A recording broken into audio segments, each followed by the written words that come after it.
Our adventures today begins at home in the Tampa Bay area, where on September 26th, the Category 3 hurricane named Helene ran parallel with the west coast of Florida with an eye approximately 80 miles offshore.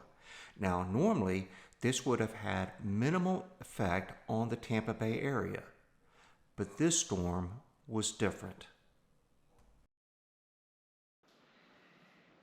This video that we're doing right now is different from what we've done in the past because of the situation with Hurricane Helene, the most devastating hurricane since Katrina. And we were actually in the Smokies up in Murphy, North Carolina, and we'd gone there. We actually extended our stay there a little bit longer, and then we were going to head up into the northeast. Eventually going up to Pigeon Forge and Gatlinburg. Well, yeah, we were going to take that route there, but we were going to go on up to Michigan and so forth. Mackinac Island. Yeah, but we decided, to stay a little bit longer there in Murphy. But then we saw the weather report that this system was brewing in the South Caribbean, and then the path of it was planning on being up into the Gulf of Mexico and possibly coming into the area that we live in. So we made a decision to cut our trip short and come back home. And when we got here, it was just formed into a hurricane. Yes. And we took the Airstream, Nikki, we disconnected that, put it over in storage, but we left everything in the back of the truck, generator and everything, just in case this turned, because we've been through hurricanes before. Many of them. Many of them. We were there dealing with in 2004, Hurricane Charlie, Francis, Janine, back to back to back. And Charlie was not supposed to affect us, but it done a turn and came right into us. So we know about hurricanes and the damage it can cause and the respect you should have for hurricanes. So with this one here, not sure where it was going to go, we decided to come here and we were prepared to evacuate in the case we needed to. But this hurricane was different from others because the eye of it was 80 to 90 miles west of us in the Gulf of Mexico. And the weather forecast showed where they predicted it was supposed to go ashore. And they were talking about Tallahassee, Big Bend area.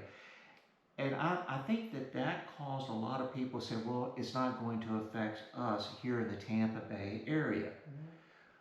But it did. It did. I mean, we have devastation through the whole coast, through Siesta Key, Lombo Key, Anna Maria Island, into the Pinellas County, and all the way down to Stanachi, I think it is, and Keaton Key. I mean, it went all the way up there. So even 2 miles away from us, there were floods. Yeah. I mean, our friends, their house flooded. Because the storm wasn't a wind maker, because we were so far away from the eye of it. But the damage was caused by the storm surge. And the weather forecasters did project storm surge. But I don't think they had any idea how bad it could be. And I believe a lot of people didn't realize how bad it was going to be on the coast itself, because the way the hurricane spins, and then at high tide, it just took the water and just pushed it right up into the coastal areas. And I mean, if our governor would have said, you guys need to evacuate, we would have left. But in this area, they did not say that. They did say it in the other areas that they needed to evacuate. And most people did, but some people didn't. And so they lost their lives. And it's just so sad. Because where we live at, we're a little bit elevated. We're not in a flood zone A. But they did issue for flood zone A to evacuate. Some people did, some people didn't.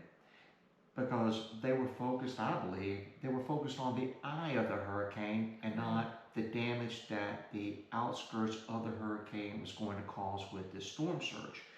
That's why with here in the Tampa Bay area, and I know it's being overshadowed by all the devastation this hurricane caused, but here in the Tampa Bay area, there are 14 deaths associated with this hurricane, and most of them was from drowning.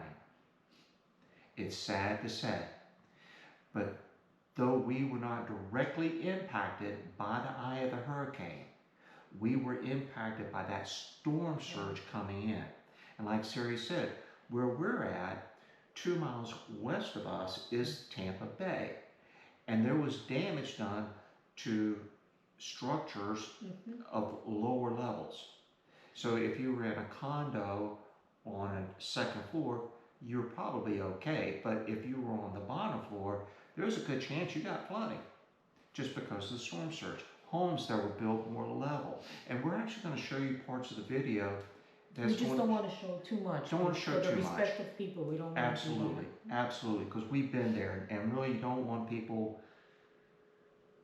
trying to publicize their heartache and their devastation. But we did try to, we went with our truck with water and other supplies, and they turned us, away when we were going into Pinellas.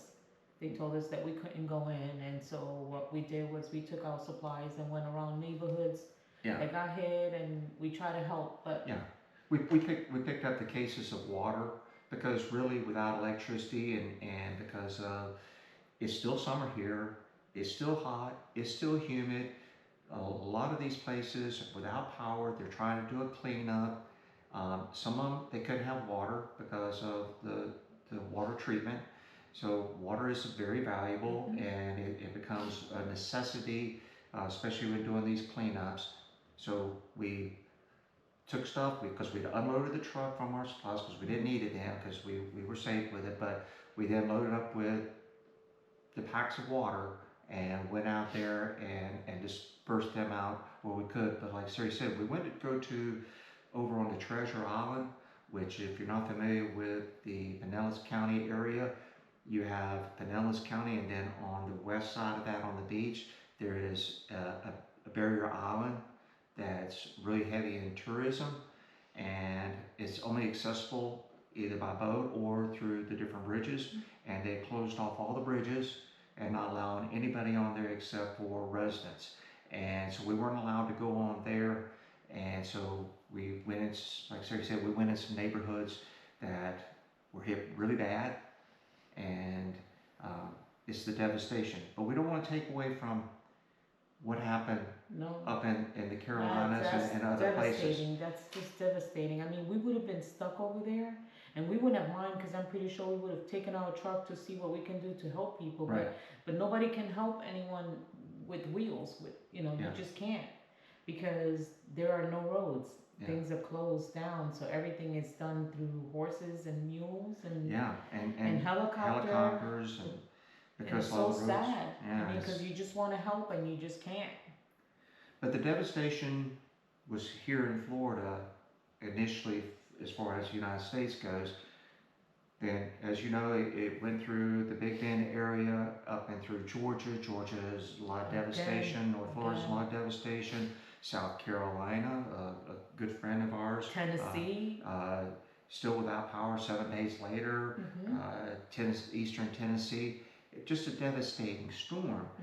And we want just to bring attention to it, not only here, but all over, that we want people to open their hearts, and we know it's hard financially at times, but if you can donate to the Red Cross, $5, $10, yeah, something to help out, anything you could do, because there's people that really need it, and there's loss of life, there's loss of homes. We have children with no milk, no formula, no Pampers, no, there's just a lot of people in need right now, and I mean, we see it, and we wish, besides giving, we wish that we can do something else.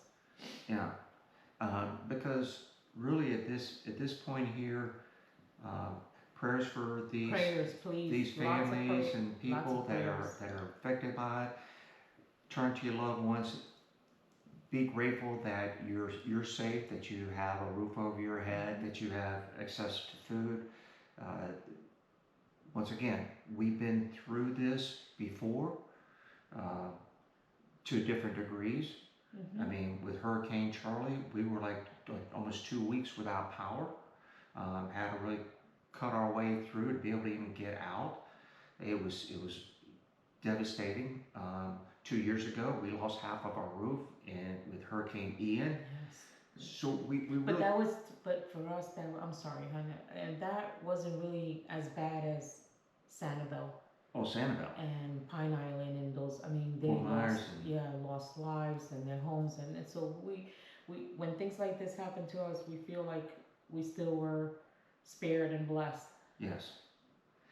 And I think that's the point that we want to get across, is that for those who can donate to the Red Cross, do so. There are also local chapters that are taking in donations, Community churches. that are going to be shipping goods as they can up into, especially these hard hit areas like Western North Carolina. I mean, that was the main. I'm not gonna take away from Stanachi, because Stanachi got hit really bad and they need help in Keaton Beach. But the ones up in the mountains, they really weren't prepared for this. But if it's something you can do locally, you know, by all means do so, because We it need to could come it could be together. you one day. Yeah. Who would ever thought that something like that would happen up into the mountains of North No, Carolina? I would've When we were never. just there, it was so beautiful and peaceful, and a lot of people from Florida go up there during the summers just to get away from the heat, so to speak. And So there are a lot of Floridians up there. I mean, we were gonna go from there. We were gonna stay a little longer and then go up to Pigeon Forge, because remember, we wanted to gonna go go- through yeah. the Blue Ridge, and Yeah. that's what we wanted to do. But when these things like this hit, we have to come back to Homestead and make sure that everything's, whether we have to, what is it that we do with the windows, that we have yeah, to we had to put the shutters. the windows and all that kind of stuff. But It's a matter of being prepared for it, and that's another thing too. For those that are prone to natural disasters, take heed to the warnings. please, When they give you the warning saying, hey, this could potentially happen. People in low-lying areas, people in situations to evacuate. Evacuate. please. Even if it's for that short period of time. Here over in Pinellas County, there were, I think, 13 that died, and most of them by drowning. There was 14 total. One was a freak accident where a sign blew over on a car there in Tampa, and killed the driver. But most of them was from drowning. If these people would have taken the warning seriously and evacuated, they would have lived. I know that sometimes they say that it's going to be a big storm and it's not, but still take the precautions and just leave, because what is it? Just one day and then you come back. I mean, it's best that you're incorrect and then you lose your life.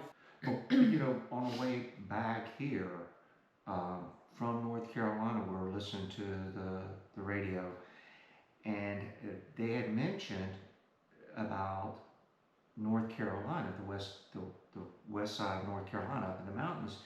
And this is the hurricane. It's just starting. I think it formed or was getting ready. They expected it just the next day or something like that to turn into a hurricane. But they were giving warnings out to western North Carolina. I was like, wait a minute. The hurricane's going to come into Florida somewhere. Why are they issuing warnings all the way up into the mountains of North Carolina? We just came from there. I mean, why would they be issuing warnings? But there was a reason. They actually used their computer models and everything else, and realized that this could be a disaster. And it was. It was, and another thing was that it's been raining up in North Carolina. Yes. When we were there, it was raining every raining a single lot. day, and I think that the grounds were saturated with water, and so it gave in when that flood came in. It just gave in, and I mean, I'm still shocked to today. I really Yes. am. I'm numbed, because I cannot believe that this happened. We were just there. Oh yeah, exactly. We were just We were there, and we just would have there. probably went up and got.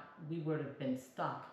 Yeah. Because we were in 2 days. We were going to go up to Pigeon Forge and stay there for I don't know how long, because that's how we roll. That's how we roll. We stay there So we would have 2 been days. there We would too. end up staying a week. Yeah, and so we would have been stuck, but just it's devastating. It really is devastating.